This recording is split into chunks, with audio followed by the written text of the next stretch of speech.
Olá pessoal, hoje vamos falar sobre o capítulo 3. Nosso tema é a Mesopotâmia. Pessoal do sexto ano, claro, óbvio, né? Bom, primeira coisa, vamos falar sobre o que foi a Mesopotâmia, qual a sua importância, qual a sua importância para a nossa vida, né, na atualidade, a sua história, um pouquinho dos seus povos, né, fazer um resumo bem breve sobre esse tema que é de suma importância, até porque ele fala sobre a origem dos centros urbanos, a origem das cidades, de certa forma, a origem da nossa vida, né? Da nossa vida como pessoas, como cidadãos e vivendo em conjunto com outras pessoas, vivendo em sociedade. Bom, a Mesopotâmia, primeiro, leva esse nome porque foi uma civilização, aliás, várias civilizações e alguns impérios que surgiram em uma região que hoje está localizado o país chamado Irã, hoje. Mas na época, né, essa região surgiu entre dois rios. Mesopotâmia significa exatamente isso, região entre rios. E que rios são esses? O rio Tigre e o rio Eufrates. Então, entre esses dois rios, que é uma região bastante extensa, surgiram ali algumas cidades, alguns centros urbanos. Na última aula, eu falei aqui sobre a Revolução Neolítica, a Revolução Agrícola. Então, foi a partir dessa Revolução Agrícola, né, essa Revolução Neolítica, que o homem passou a plantar e a colher, ou seja, passou a exercer uma atividade que ficou conhecida como atividade agrícola.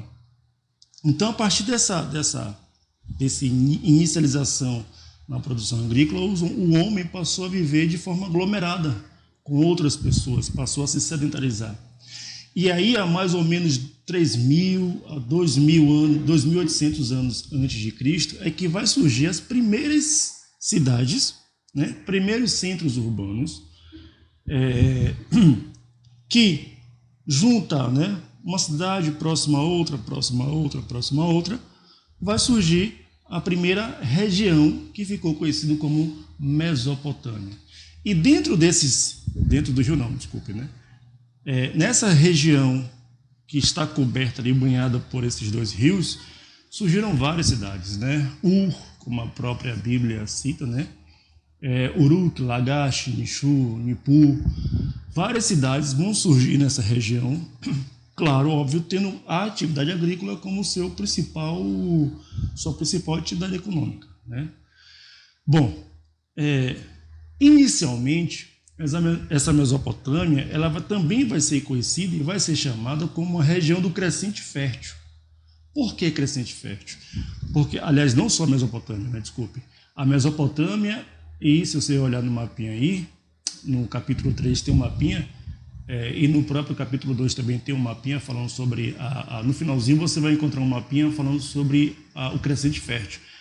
Toda essa região que vai do rio Tigre e o rio Eufrates até o Egito, né, ele tem um formato de meia-lua, e essa meia-lua, por isso o nome crescente, né, a lua tem o formato da lua crescente, e fértil, porque é uma região que é bastante fértil a produção agrícola, e tanto Mesopotâmia quanto o Egito vão valorizar muito isso aí.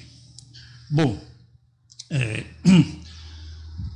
a gente está muito acostumado, né, atualmente a viver em cidades, a conhecer outras cidades, a ouvir falar sobre as cidades, a aglomeração, trânsito, né, trabalho, enfim. Mas tudo isso tem origem lá. Claro que naquela época, sei lá, 3.000 anos antes de Cristo, há 4, 5 mil anos atrás, não era a mesma coisa que nós somos hoje. Mas o nosso núcleo urbano que a gente conhece hoje em dia surgiu lá, tanto no Egito quanto na Mesopotâmia. Aliás, o Egito será o nosso próximo assunto. Essa região, ela fornece para a gente uma riqueza de conhecimentos muito grande. Por exemplo, foi na Mesopotâmia, que surgiu, a primeira contagem do tempo.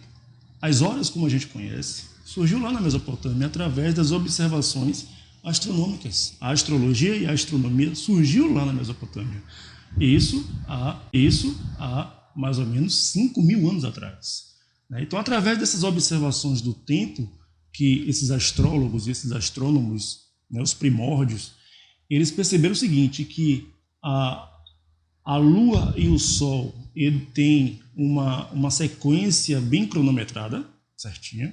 Então passou a se dividir o dia em horas, né, 24 horas, e mais ainda passou a se descobrir a contagem dos anos, dos 365 dias, que seria, na verdade, a volta, né, que a Terra faz em relação ao Sol, e aí se passa a contar os anos. Né? Então, assim, tem uma sequência, uma influência muito grande para a nossa vida. É claro que durante os anos, esses estudos, essas observações vão ser mais apuradas, vão ser mais bem detalhadas e confirmar, na verdade, o que os mesopotâmios criaram. Então, assim, a Mesopotâmia, ela tem algumas características importantes, que vamos falar aqui um pouquinho, certo? A religião mesopotâmica também é uma religião muito rica. Vou falar um pouquinho também aqui. Mas o mais importante agora é saber o seguinte, que, óbvio, toda sociedade existe uma desigualdade social. Todas. Existem as pessoas que mandam, são poucas. Né? Se você olhar na pirâmide social, você vê que quem manda está no topo e é a menor quantidade. E quem trabalha, quem obedece, está lá embaixo, que é a grande maioria da população. Isso também surgiu na Mesopotâmia, quando passou a haver a divisão do trabalho, ou seja, a divisão das pessoas que mandavam e as pessoas que trabalhavam. Né? Trabalhavam onde? Na terra, na produção agrícola. E a sociedade mesopotâmica ela era bem assim, ela era muito bem definida. Primeiro, vamos lá. No topo dessa pirâmide, dessa sociedade, estavam aqueles que eram considerados os reis, que poderiam também ser chamados de chefes políticos, né? A depender da cidade, a depender da região e a depender dos impérios. A gente vai ver também que surgiram alguns impérios, algumas grandes civilizações, e que houve algumas mudanças. Às vezes era um rei, um imperador, como Nabucodonosor, por exemplo, às vezes era um chefe político. Nas cidadezinhas que formavam os impérios também haviam chefes políticos, né? Eram eles que mandavam ele, sua família, mandavam em tudo e em todos. Abaixo desse chefe político ou rei, dependendo do local, havia também aqueles que eram responsáveis para manter a religião e a religiosidade, que eram sacerdotes.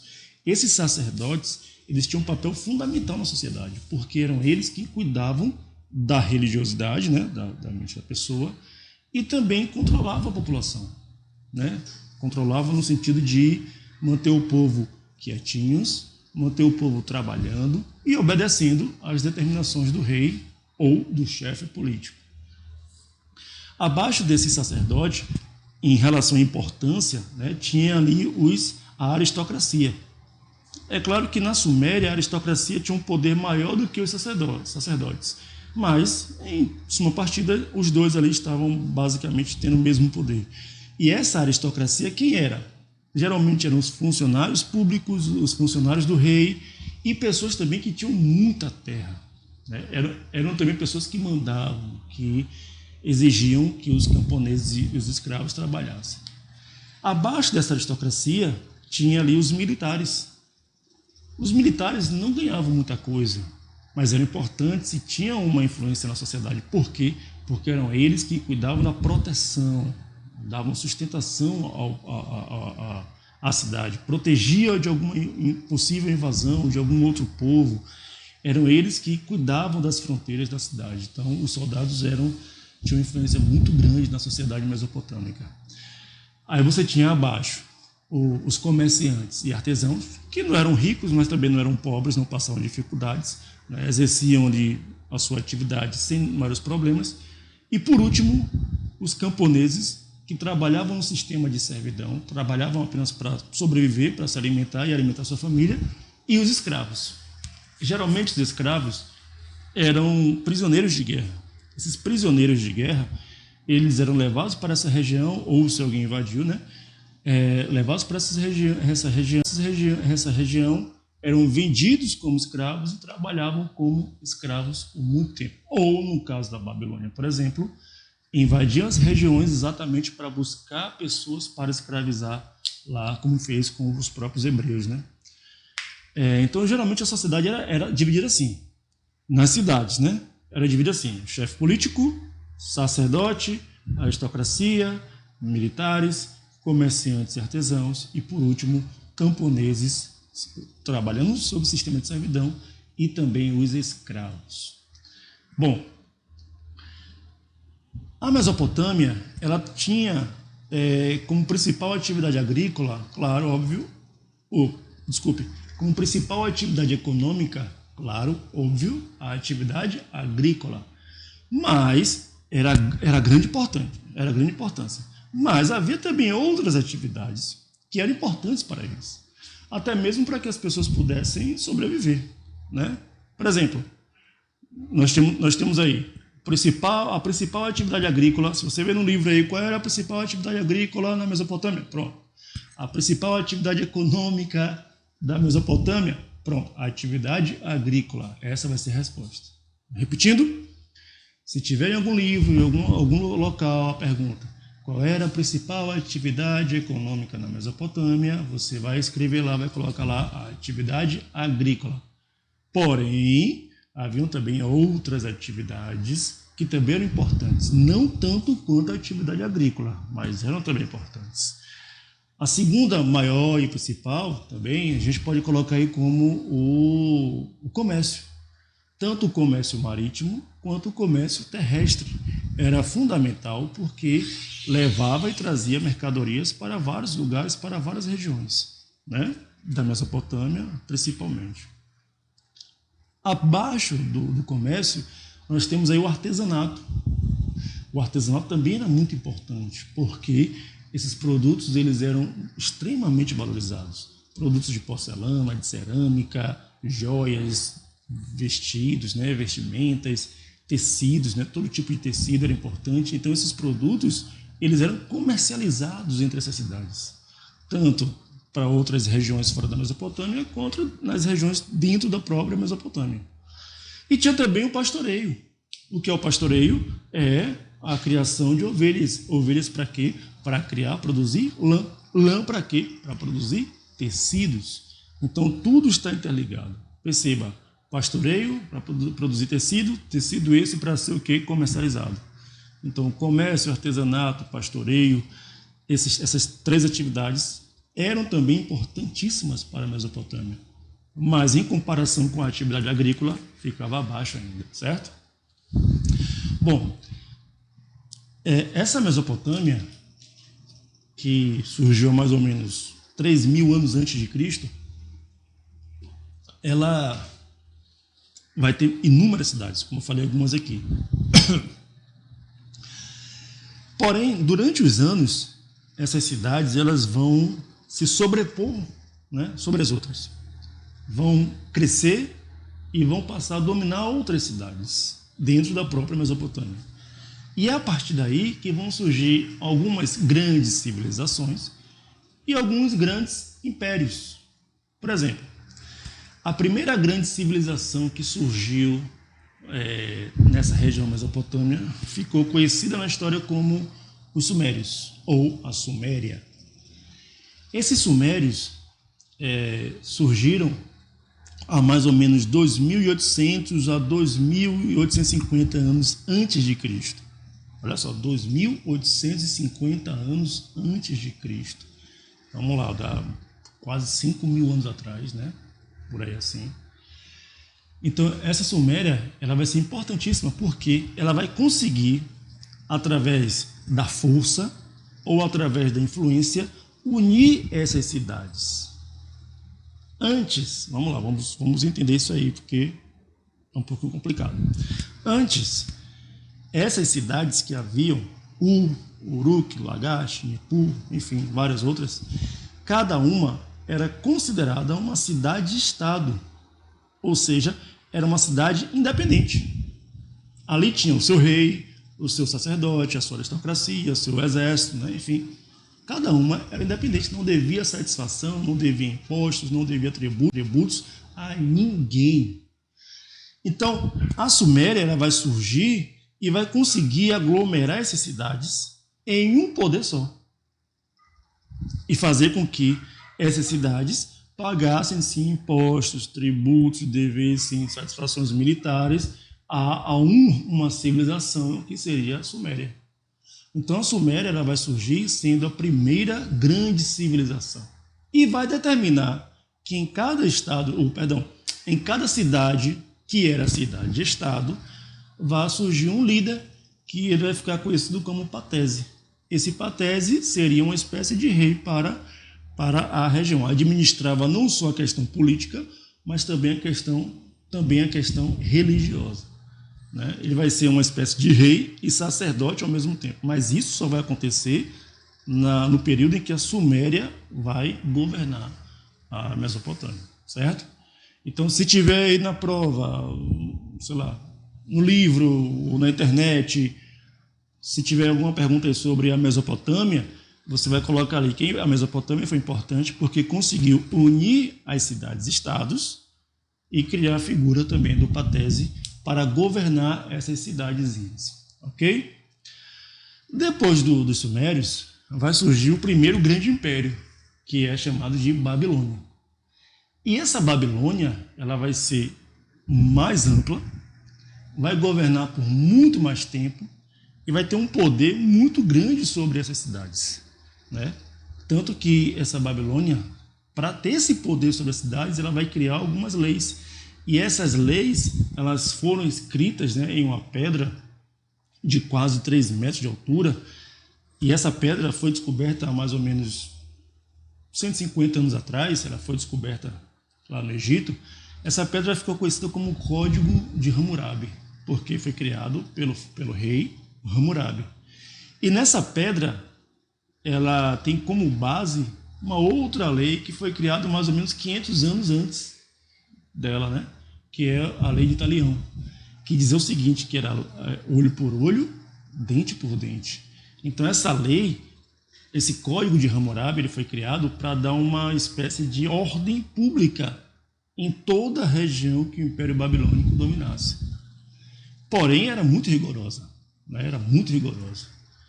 Era no olho por olho, dente por dente mesmo. Se uma pessoa cometesse algum delito, esse delito tinha que ocorrer também contra a vida dessa pessoa, contra a família dessa pessoa, né? Se um construtor criasse uma casa e essa casa, por exemplo, caísse, fosse derrubada, a casa dele também deveria ser derrubada, né? E se algum ente querido morresse, algum ente querido também deveria morrer da família dele. Era um negócio, né, meio absurdo, mas, de certa forma, foi a lei criada naquele contexto para poder colocar uma ordem na sociedade. Em seguida, vem um outro povo que passou a dominar toda a região da Mesopotâmia, que ficou conhecido como os assírios. Já os assírios, eles são marcados na história pela sua extrema violência. Toda a região, todo o povo que ele invadia, né, eles não tinham piedade das pessoas. Invadiam, matavam, pilhavam, enfim, faziam vários absurdos que não vale a pena a gente falar aqui agora. Mas são importantes, são marcados na história pela sua extrema violência. Aliás, foi através dessa extrema violência que eles conseguiram dominar um grande número de cidades e de regiões. E por último, vem os acádios, ou acadianos, que também ficam conhecidos na história como o segundo Império Babilônico.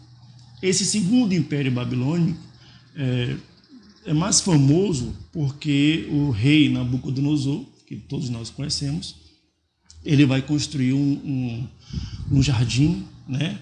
Como aquela região era uma região muito seca, muito árida, muito desértica, ele vai construir uma região em cima do seu palácio que ficou conhecido como os Jardins Suspensos da Babilônia, né? Claro, óbvio que ele criou isso para sua esposa, que também vinha de uma região que tinha bastante flores verdes, e ela saudosa pela sua região, ele vai criar esses jardins para poder satisfazer a sua esposa, mas ficou conhecido, e é importante, na verdade, até hoje na história, porque até hoje é conhecido como uma das 7 maravilhas do mundo. né? Os jardins suspensos da Babilônia, criado por Nabucodonosor. Bom, gente, um resumo bem geral do que foi a Babilônia, né? Dos seus impérios e civilizações.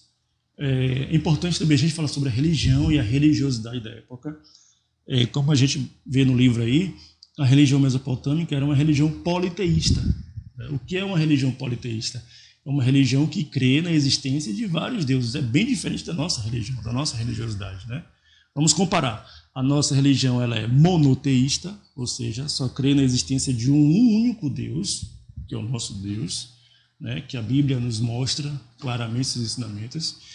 Mas os mesopotâmicos acreditavam na existência de vários deuses, né? Deuses esses que representavam o sol, a lua, a natureza, a fertilidade. Por exemplo, nós temos aqui o deus Enlil.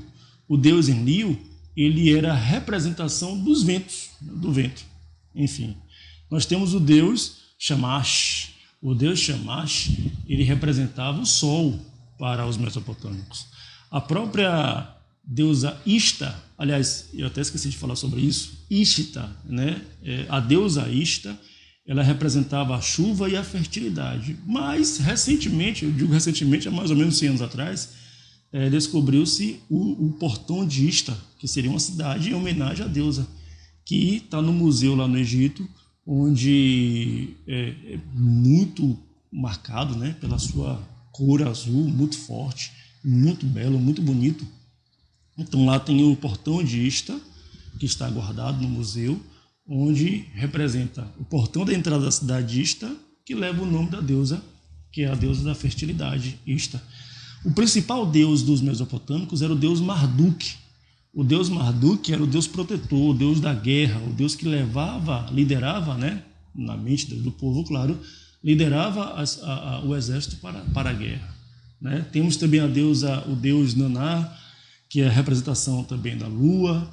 Enfim, são vários deuses. Estimam-se que eles teriam mais de 2.000 deuses, cada deus representando um fenômeno natural ou algo da natureza, né? O importante falar é que eles acreditavam em deuses antropomórficos e deuses zoomórficos. O que seriam isso? Os deuses antropomórficos são deuses com formas humanas, né? E deuses zoomórficos, que seriam deuses com formas de animais, né? Seria basicamente isso. E uma diferença em relação a outras regiões, como o Egito, por exemplo, os mesopotâmicos eles não acreditavam na vida, eles não acreditavam na vida após a morte. Vamos ver lá no Egito depois que os egípcios acreditavam na vida após a morte. Não é à toa que faziam o processo de mumificação, que vamos falar depois sobre isso. Mas os mesopotâmicos, não. Eles não acreditavam na vida após a morte. Beleza? No próximo vídeo eu vou passar para vocês aqui essa atividade do livro, façam todas, do capítulo 3. E em seguida, no próximo vídeo, eu vou corrigir a atividade do capítulo 2 e essa atividade do capítulo 3. Ok, galerinha? Abraço a todos.